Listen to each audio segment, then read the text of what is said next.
Can you believe our daughter is coming home and we don't have a room for her? This is troubling. Can you move out this time? I was shocked to hear these words suddenly from my mother-in-law. In the house where I had been living with my husband's family, my mother-in-law labeled me as a bad wife who doesn't do household chores and criticized me daily. Then they wanted to kick me out to make room for my husband's sister who was coming home for childbirth. We can't keep an incompetent person who contributes nothing to the family any longer. Hurry up and leave so we can free up the room. My name is Tracy. I'm a 33-year-old office worker.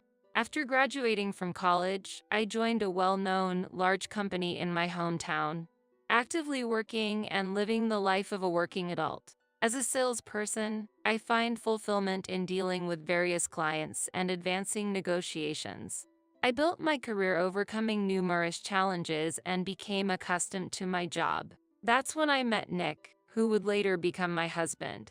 Nick, 2 years my senior, was the section chief at a client company. We became close through work, gradually sharing personal stories as well as business discussions. I was gradually drawn to Nick's sincere and kind nature. Apparently, he was attracted to my serious approach to work. It was embarrassing but also very pleasing to hear this later. Our relationship naturally evolved into a romance, and we got married when I turned 30. We rented an apartment in an area with good access to both of our workplaces and started our married life. After marriage, I was promoted to a managerial position, leading a satisfying life both at work and personally. However, there was one concern: my mother-in-law's occasional visits. She, having devoted herself to homemaking from a young age, believes that a daughter-in-law should perfectly handle household chores. Tracy, you've left some dishes unwashed again. And look at all these piled up laundry. You're so sloppy. What kind of upbringing did you have? My mother-in-law would say these harsh words whenever she found the opportunity during her weekend visits. I planned to clean up that day, but the atmosphere didn't allow for any rebuttal, and all I could say was, "I'm sorry." In reality, I've always focused on my career and was not good at housework. Therefore, my inability to handle household chores made her look down on me as incompetent. When I was single, I rarely cooked and usually did all the cleaning and laundry on my weekends. After marriage, to reduce the burden of household chores, I invested in home appliances like cleaning robots. Nick understands my personality and doesn't force me to do household chores. On the contrary, I'm truly grateful to him for cooking dinner and doing laundry when he returns home earlier than me. Mom, Tracy is working hard every day and doesn't have much time. Please don't complain. Nick would defend me whenever his mother said something, but she would just get upset without listening. Oh, that reminds me, Nick. Our finances are a bit tight this month. Can you send a little more money home? Suddenly, my previously upset mother-in-law would start making brazen demands with a smile. I sighed inwardly, thinking, not again, and resigned myself to the situation. There are many family members living in the house where my parents-in-law reside. Currently, Nick's parents, brother, and grandparents are living there. Until a while ago, Nick's sister, Lauren, lived with them and contributed to the household expenses by working, but recently she got married and left the house. As a result, only my father-in-law and brother-in-law were working after that, leading to a decrease in household income, and they came to struggle financially. In reality, their income was lower than that of our household. Nick started to provide financial support to his parents' home, but his mother frequently visited us, demanding more money. I think it was okay to refuse considering our own household budget, but Nick couldn't ignore his family's suffering. After some hesitation, Nick agreed to her demands. Okay, I'll send a bit more. That's my Nick. Unlike someone else, you understand. My mother-in-law was satisfied with his answer and gave me a glance. I felt dissatisfied but didn't argue back. I wanted to move away from my husband's family, but our home was convenient for commuting, and it was hard to suggest moving considering his situation. However, our lives changed afterward. There was an issue with the care of Nick's grandparents, who lived in the family home. Originally, my mother-in-law and Lauren were in charge of the care, but ever since Lauren left, Nick's mother's burden increased. It seemed that my father-in-law and brother-in-law left the care to the women and hardly helped. After discussing with Nick, we decided to live together with his family. As we didn't have children, I agreed to this decision but set one condition for Nick. I wanted to continue focusing on my job instead of using my salary for household expenses. I strongly wanted to keep my job and had no intention of quitting. When I expressed my intention, Nick agreed. Of course, you don't have to quit your job. I don't want to involve you in my family's problems. But I'm sorry it turned out this way, Nick said apologetically. Indeed, living together might increase my mother-in-law's sarcasm. This was my only concern, but we decided to start living with his family, with me continuing my job to support the household and Nick mainly handling caregiving and housework. However, when we started living together, his family wasn't pleased with our arrangement. It's absurd for Nick to do caregiving and housework. That's the wife's role, said my mother-in-law.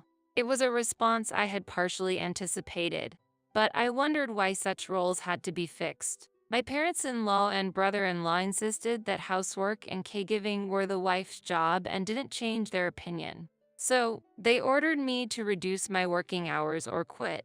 However, if I were to comply, our income would decrease and we would continue to struggle financially.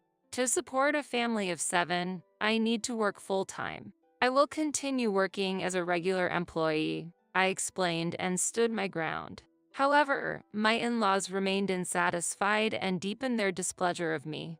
How can someone have such an opinion? I can't believe how disobedient this daughter-in-law is, my mother-in-law exclaimed angrily, and her attitude toward me became even harsher. Afterward, my brother-in-law also criticized me, using work as an excuse not to help mom. What an incompetent wife. Then, both of them began leading the bullying against me.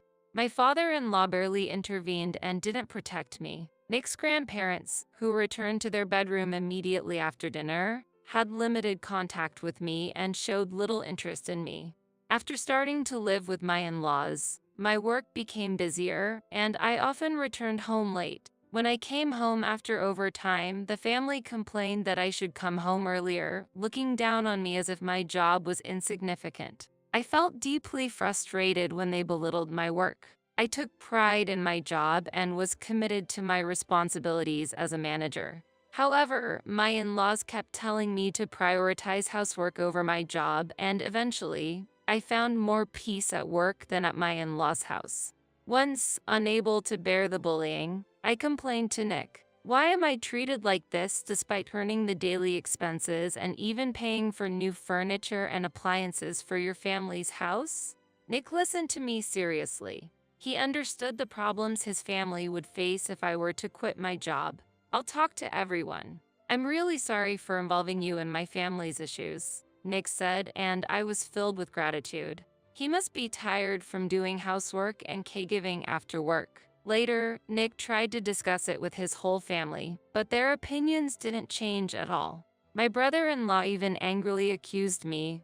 You didn't discipline your wife properly, and that's why she has become so selfish. It's your responsibility to train her. My in-laws agreed with him, and their criticism toward us began. I had had enough. The attitude of Nick's own family, who once received financial support from him, was unbearable. Sorry, Nick. I can't live here anymore. We discussed our future seriously in our room. Nick, too, was angry at his family's response and immediately decided we should end this living arrangement and move out soon. If we were to continue like that, our stress would only increase. Therefore, Nick and I decided to leave the house, began searching for a new residence, and started preparing for our next life, keeping it a secret from his family. Half a month later, on an afternoon, Lauren, my sister-in-law who had left the family home after getting married, returned unexpectedly.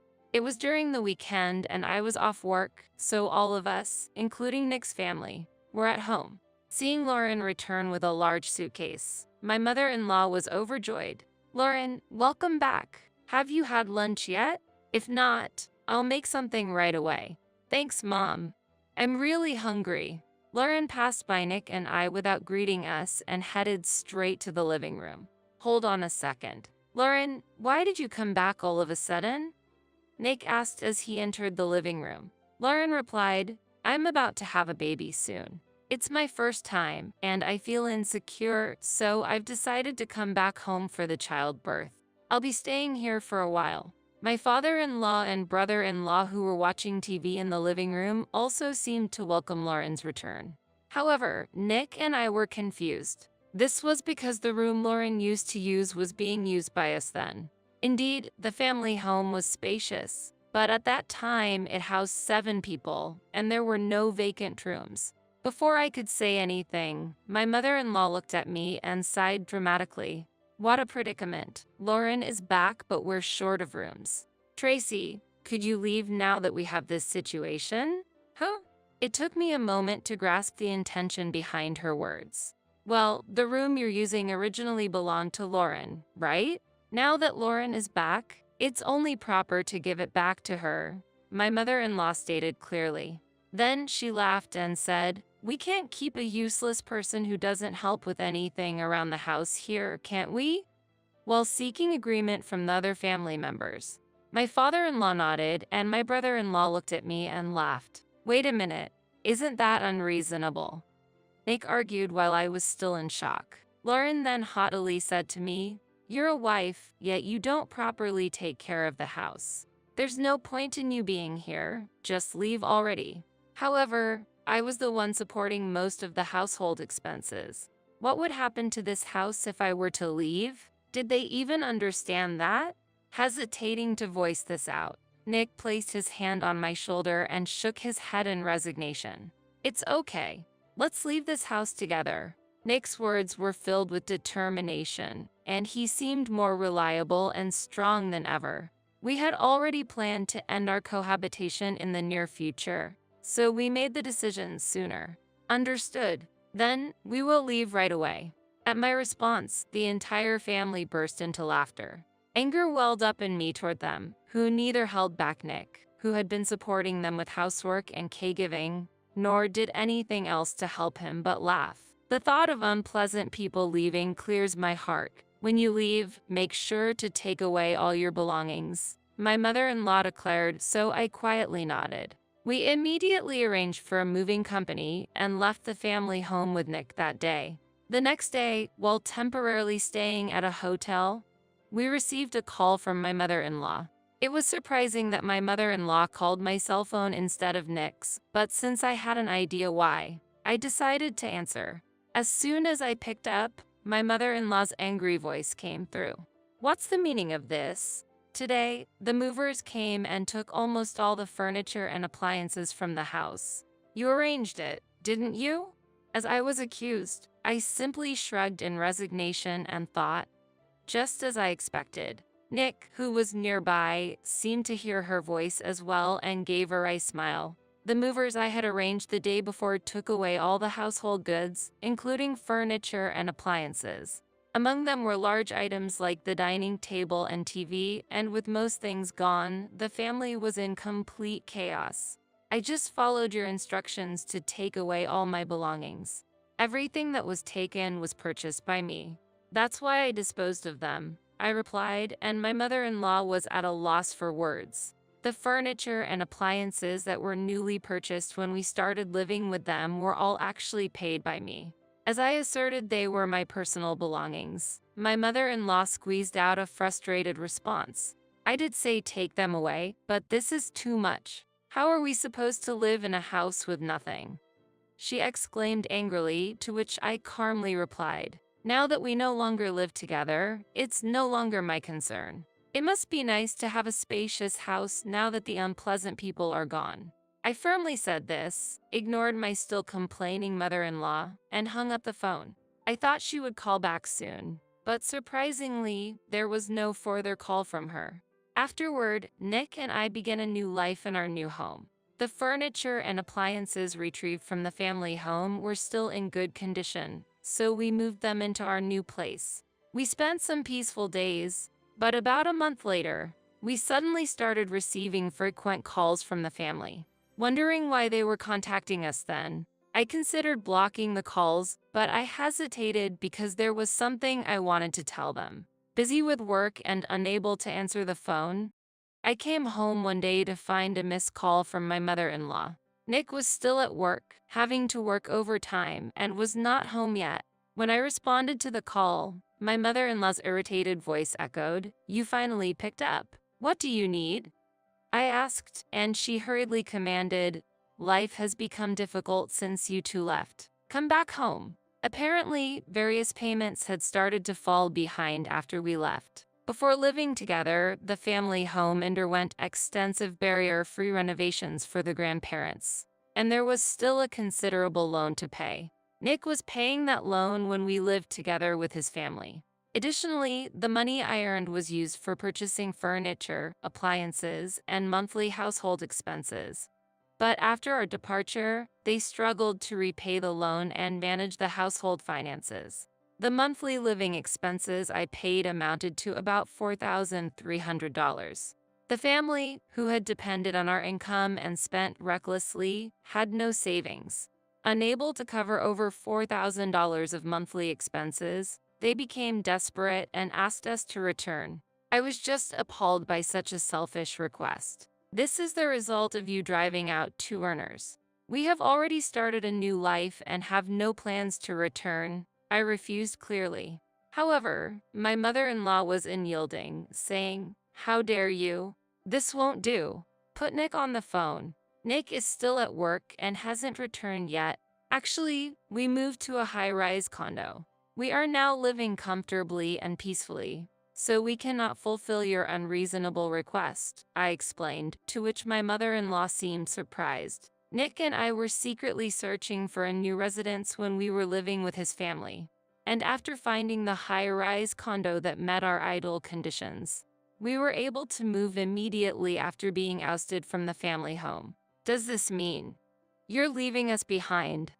My mother-in-law accused us with a tearful voice. "You have no right to criticize us when you did nothing but depend on our earnings and spent money recklessly. Please don't interfere in our lives anymore," I stated firmly. As soon as I finished speaking, I ended the call without waiting for my mother-in-law's response. I was relieved to have informed them about our move to the high-rise condo and proceeded to block all contacts from his family. This new home was something we had earned with our hard work. We wanted to make a clear statement to his family, who had irresponsibly relied on us while constantly complaining and living leisurely. When Nick came home, I told him about the call from his mother. He had also received multiple calls on his cell phone but was unsure how to respond. I thought I couldn't abandon them because they are family, but I'm tired of dealing with them, Nick said, looking disheartened. He too seemed exhausted from his family's constant dependence. Subsequently, we changed our smartphone numbers and completely cut off contact with his family. Since we only told my mother-in-law that we were living in a high-rise condo, they wouldn't know our exact address. Afterward, Nick and I enjoyed peaceful days together, busy with our managerial roles but feeling fulfilled in our daily lives.